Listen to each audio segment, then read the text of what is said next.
Hello friends, आज मैं आपको बताने वाला हूँ जुकनी की पूरी जानकारी। जुकनी कब लगाना चाहिए, कैसे लगाना चाहिए, किस सीजन में लगाना चाहिए, उसमें कौन कौन सा फर्टिलाइजर देना चाहिए, उसको किस तत्व की अधिक मात्रा में ज़रूरत होती है, पानी कब देना चाहिए, कैसे देना चाहिए, रोग बीमारियों से कैसे बचाव करना चाहिए, पूरी जानकारी दूंगा। ये देख सकते हैं जुकनी आप अपने किचन गार्डन, टेरेस गार्डन में बहुत आसानी के साथ लगा सकते हैं। जो फ्रेंड्स मेरे चैनल में पहली बार जुड़े हैं, मेरे चैनल को लाइक और सब्सक्राइब जरूर करें, क्योंकि मैं आप लोगों के लिए नई नई जानकारी, नए नए वीडियो के साथ अपलोड करता रहता हूँ, जिससे आप देख के अपने घर में उसका फायदा उठा सकते हैं। देख सकते हैं ये जुकनी हमने जनवरी के मंथ में लगाया था और कितनी बढ़िया, कितनी अच्छी जुकनी लग रही है। ये खुद देखिए आप, कितनी सारी जुकनी लगी हुई है। छोटी छोटी जुकनी एक अमेरिकन सब्जी है जो कि कद्दू और खीरा के क्रॉस से बनाई गई है। ये देख सकते हैं, मैं आपको जुकनी दिखाता हूँ। जुकनी लगाने का वैसे समय अब तो चला गया, मगर जिन भाइयों ने जुकनी लगाया हो वह ये वीडियो को जरूर देखें, और वह भाई फ्रेंड्स भी जरूर देखें जो जुकनी लगाना चाहते हैं, जो जुकनी के बारे में जानकारी चाहते हैं। दोस्तों, आज मैं आपको पूरी जानकारी दूंगा A to Z। जुकनी अधिकतर नवंबर और दिसंबर मंथ में लगाई जाती है, सर्दी के मौसम में लगाई जाती थी। उस समय टेम्परेचर 25 से 30 या 20 से 25 डिग्री सेंटीग्रेड होता है, तो जर्मिनेशन बहुत अच्छा होता है और ये ठंडे मौसम में बहुत अच्छे इसका उत्पादन होता है। ये हुई लगाने वाली बात। अगर आप नवंबर दिसंबर में नहीं लगा सकते हैं तो आप जनवरी मंथ में भी लगा सकते हैं, जैसे कि मैंने लगाई, मगर इसमें फ्रूटिंग थोड़ी सी कम आती है। जुकनी में आप 35 से 40 दिन में फ्रूट कंप्लीट तैयार हो जाता है, जिससे आप तोड़ के सब्जी बना सकते हैं या मार्केट में बेच सकते हो। जुगनी दो प्रकार का होता है, एक पीले कलर का आप देख सकते हैं, एक हरे कलर का। दो कलर में जुगनी पाया जाता है। यह कद्दू जैसा दिखाई देता है और खीरे जैसा लंबा होता है। इसे बहुत कम पानी की आवश्यकता होती है। अगर आप ज्यादा पानी इसमें भर दोगे या फिर ज्यादा पानी इसमें भरते रहोगे, लगाते रहोगे, तो यह सड़ जाएगा। इसमें जड़ सड़न का या रूट रोट बीमारी का अधिक प्रकोप देखा गया है। यह पौधा जड़ से अधिक सड़ता है, क्योंकि पानी अधिक होने के कारण ये इसकी जड़ों में सड़न आ जाती है, फंगस आ जाता है, जिस कारण ये सड़ जाता है। पौधे कब लगाना चाहिए मैं बताता हूँ। इस तरीके कद्दू जैसा आपको बीज दिखाई देगा इसका। यह नवंबर, दिसंबर या जनवरी में भी आप लगा सकते हैं, जब टेम्परेचर 25 से 30 डिग्री सेंटीग्रेड हो। सीड जर्मिनेशन के लिए सबसे बढ़िया कोकोपीट होता है। आप कोई भी बीज का जर्मिनेशन के लिए आप लगाते हैं तो कोकोपीट सबसे बेस्ट होता है। अगर कोकोपीट नहीं है तो बिल्कुल बारीक मिट्टी होना चाहिए, जो दोमट मृदा होना चाहिए, एकदम भुरभुरी होना चाहिए। और जब बीज आप लगाते हैं, जितना बड़ा बीज होता है जमीन के अंदर उतना ही गहरा होना चाहिए। उससे ज्यादा गहरा आप गाड़ेंगे बीज को तो जर्मिनेशन नहीं हो पाता ठीक से।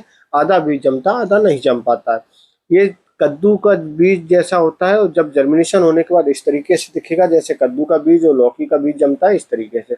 जब 2 से 3 पत्ते का बीज आपका हो जाएगा, मतलब 5 से 6 इंच का पौधा हो जाएगा, उसके बाद आप जमीन में या फिर अपने गमले में, किचन गार्डन या टेरेस गार्डन में बहुत स्थायी तरीके से आप लगा सकते हो। जब ऐसा पौधा हो जाए, ये आपको लगाने योग्य हो गया, 2 से 3 पत्ते हो जाए, तो आप लगा सकते हो। लगाने के बाद आपको स्प्रे रूम में पानी जरूर देना है। जब आप पौधे लगाने के लिए गड्ढा करेंगे तो उतना गड्ढा करेंगे जितना बड़ा आपका पौधा की जड़ है, और उसमें आपको ध्यान रखना है फर्टिलाइजर का। आपको वर्मी कंपोस्ट या केचुआ की खाद देना, अगर नहीं है तो आप सड़े गोबर की खाद देना। गोबर की खाद कम से कम 8 महीना या 1 साल पुराना होना चाहिए, ताजा गोबर नहीं लेना है। जब आपका पौधा बड़ा हो जाए, लगभग 25 से 30 दिन का हो जाए, उस समय आपको लिक्विड, ये मैं होममेड फर्टिलाइजर बनाता हूँ जिसका नाम मैंने संजीवनी फर्टिलाइजर रखा है। यह बहुत ताकतवर होता है, जो NPK, नाइट्रोजन, फास्फोरस, पोटास के साथ साथ में कई सारे माइक्रो न्यूट्रिएंट्स जैसे calcium, magnesium, sulphur, iron, manganese, copper, और कई प्रकार के माइक्रो न्यूट्रिएंट्स पाए जाते हैं। यह तुम्हारा NPK यूरिया खाद से भी ताकतवर होता है।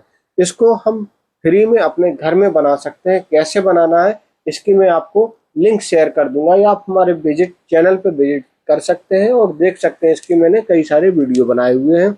यह मैं स्ट्रॉबेरी, आम, अमरूद, लौकी, कद्दू, खीरा, जुकनी, टमाटर सभी में यही फर्टिलाइजर देता हूँ। और इसके साथ में मैं डालता हूँ नीम ऑयल। ये मैंने नीम ऑयल डाला है। नीम ऑयल हमेशा पौधों में लगने वाली जड़ों में फंगस जिसके कारण रूट रोट होता है, जड़ें सड़ जाती हैं, उसके लिए कारगर होता है। इसलिए हम ये नीम ऑयल जरूर मिलाते हैं। इस तरीके से आपको डालना है। 2 डब्बा आपको फर्टिलाइजर, ये होममेड फर्टिलाइजर संजीवनी बूटी फर्टिलाइजर देना है और 4 डब्बा पानी मिलाना है। फिर आपको 1 डब्बा एक पौधे में नहीं डालना है, थोड़ा थोड़ा सभी पौधों में डालना है। ये आपको ध्यान रखना। अगर एक पौधे में डायरेक्ट आप ज्यादा डाल दोगे तो पौधा जल भी सकता है या सूख सकता है, क्योंकि ये बहुत ज्यादा ताकतवर होता है। ये पौधे को एकदम पुश करता है और हरा भरा रखता है, क्योंकि इसमें सारे माइक्रो न्यूट्रिएंट्स होते हैं। फूलों की संख्या बढ़ाता है। पौधों में फल बहुत सारे लगते हैं और जो फूल झड़ जाते हैं, पौधों में कन्वर्ट नहीं हो पाते, यह उसमें पूरा कारगर सहायक होता है। जानकारी अच्छी लगे दोस्तों, लाइक और सब्सक्राइब जरूर करना और ज़्यादा से ज़्यादा शेयर करना, जिससे कि दूसरे भाई भी इस वीडियो को देख के जानकारी प्राप्त कर सकें। दोस्तों, आप अपने घर में जुकनी बहुत आसानी से लगा सकते हो। आपके लिए ज़रूरी नहीं खेत होना चाहिए, आप गमले में या टेरेस गार्डन या छोटी सी क्यारी हो, कहीं भी बहुत आसानी से उगा सकते हो। इसके बीज आपको नॉर्मल ऑनलाइन कहीं भी किसी भी साइट से मंगा सकते हो। आप बहुत आसानी से इसे लगा सकते हो। और दोस्तों, ज़्यादा से ज़्यादा जानकारी को शेयर करना है। पानी की बहुत कम मात्रा इसमें डालना है, ये ध्यान रखना अगर बीमारी से आप बचाना चाहते हो। और हर 15 दिन में फंगीसाइड या नीम ऑयल का स्प्रे जरूर करें, जिससे कि पाउडरी मिल्ड्यू जो रोग लगता है वह नहीं लगेगा।